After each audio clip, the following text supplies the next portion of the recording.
The sound of a grown man trying not to cry is something you never forget. It is quiet, almost invisible, like a wounded animal hiding in the dark.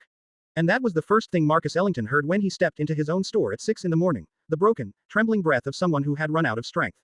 Before we begin, if you believe in kindness, in second chances, and in standing up for what is right even when no one is watching, take a moment to like this video, comment where you're watching from, share it with someone who needs hope today, and subscribe to the channel. Stories like this remind us that compassion still exists in this world. Marcus Ellington was not the kind of CEO who enjoyed corner offices or polished interviews. At 42 years old, tall and broad-shouldered with deep brown skin and close-cropped salt and pepper hair, he had built Ellington Retail Group from a single struggling neighborhood convenience store into a nationwide chain of lifestyle stores. His suits were tailored, his watch understated but expensive, and his voice carried the quiet authority of someone who had fought too hard to lose what he built. But on that particular morning, he wasn't wearing a suit. He wore faded jeans, steel-toed boots, a gray hoodie, and a black baseball cap pulled low over his eyes. A pair of simple glasses replaced his usual designer frames. To anyone glancing at him, he looked like a delivery driver or a temporary maintenance worker. That was the point. Marcus believed in walking into his stores unannounced, unseen, and unrecognized.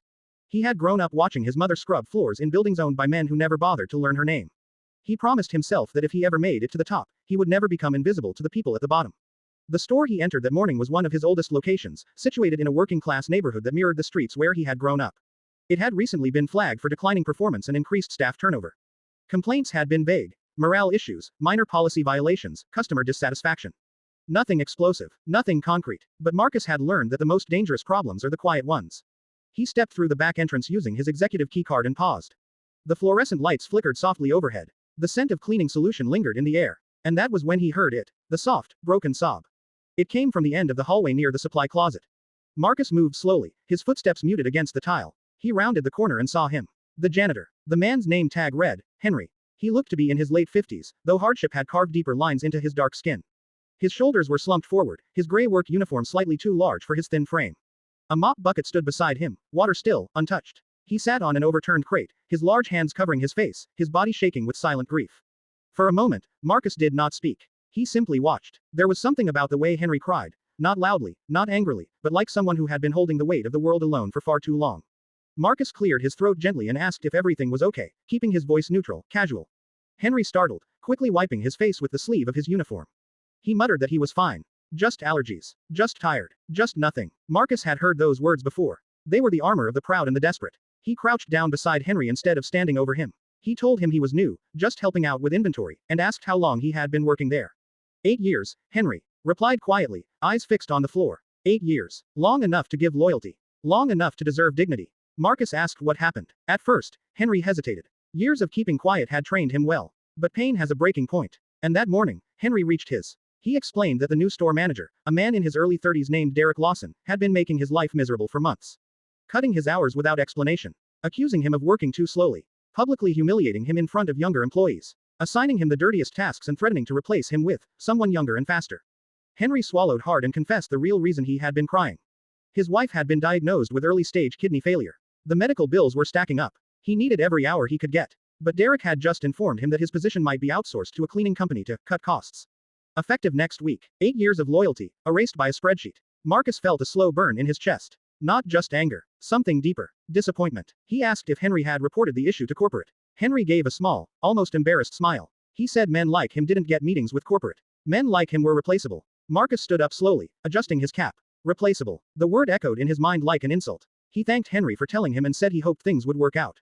Henry nodded politely, already shrinking back into silence. Marcus walked the sales floor as customers began to trickle in. He observed Derek from a distance. The manager carried himself with a sharp confidence, barking instructions at cashiers, criticizing displays, checking his phone constantly. On the surface, he looked efficient. But efficiency without empathy is a slow poison. Marcus spent hours blending in, organizing shelves, listening to conversations, watching interactions. He noticed something unsettling. Employees avoided Derek's eye contact. Conversations stopped when he approached. A young cashier, barely out of high school, flinched when he corrected her in a harsh whisper about scanning speed. By midday, Marcus had seen enough. He stepped outside, removed his cap, and made a phone call to the regional director. Within an hour, a black sedan pulled into the parking lot. When Marcus re-entered the store, this time in his tailored navy suit that had been waiting in the car, the shift in atmosphere was immediate. Employees stared. Whispers spread like wildfire. Derek's face drained of color as Marcus walked directly toward him, flanked by the regional director. Marcus did not raise his voice. He did not create a spectacle. But his words carried the weight of final judgment. He asked Derek about employee retention. About morale. About outsourcing cleaning staff. Derek stumbled through rehearsed corporate phrases about cost efficiency and productivity benchmarks. Marcus listened patiently. Then he asked one final question. When was the last time you asked your janitor how he was doing? Silence. Henry stood frozen near the back hallway, eyes wide with confusion. Marcus turned and called him forward. Henry approached slowly, unsure, wiping his hands on his uniform. In front of the entire staff, Marcus extended his hand and introduced himself properly. Marcus Ellington, CEO and founder of the company. The look on Henry's face was something no camera could truly capture. Shock, fear, and then a flicker of hope. Marcus addressed the entire team. He spoke about his mother. About cleaning floors at night while raising him alone. About how every single role in the company mattered. About how a building cannot stand if its foundation is cracked. He announced that outsourcing would not happen. Not here. Not ever without a full review of human impact. He informed Derek that his management style was under immediate investigation. Pending review, he was suspended effective immediately. Gasps rippled through the store. But Marcus wasn't finished. He turned back to Henry and told him that loyalty deserved loyalty in return. Effective immediately, Henry's hours would be restored. His pay would increase, and the company would connect him with their healthcare advocacy team to help navigate his wife's medical expenses. Henry broke down again, but this time, he did not hide his tears. Marcus felt his own vision blur slightly. He blinked it away. Leadership, he knew, was not about power. It was about responsibility. Over the following weeks, Marcus remained closely involved with the store's restructuring. He implemented leadership training programs focused on empathy and accountability. He introduced anonymous employee feedback systems. He made surprise visits more frequently, not to intimidate, but to listen. The culture shifted slowly at first. Smiles returned cautiously. Conversations grew louder. The young cashier who used to flinch began laughing during breaks. Sales improved, not because of fear, but because of pride. Henry, though still carrying the weight of his wife's illness, walked taller. His uniform seemed to fit better. His eyes held light again. One evening, as Marcus prepared to leave after another quiet visit, Henry approached him. He didn't say much, just that he had never imagined someone at the top would see him. Truly see him. Marcus placed a hand on his shoulder and told him something he wished someone had told his mother years ago, that no honest work is small, and no human being is invisible. Now, before this story ends, if it has touched your heart even a little, please take a moment to like, comment, and share it. Your engagement helps spread stories that remind us what leadership and humanity should look like. And write in the comments the word respect if you believe every worker deserves dignity. Months later, Henry's wife began responding positively to treatment. The company's healthcare team had helped them find financial assistance programs they didn't even know existed. The burden did not disappear overnight, but it became manageable. As for Marcus, he continued walking into his stores in hoodies and work boots. Because numbers on spreadsheets would never tell him what tears in a supply closet could. The truth that morning had been worse than he expected. It wasn't just about one cruel manager. It was about how easily systems forget the humanity of the people who keep them running. But it was also proof that one decision, one act of courage, could begin to repair what fear had broken. And sometimes, all it takes to change a company, or even a life, is for someone in power to kneel down beside a crying janitor and choose to listen.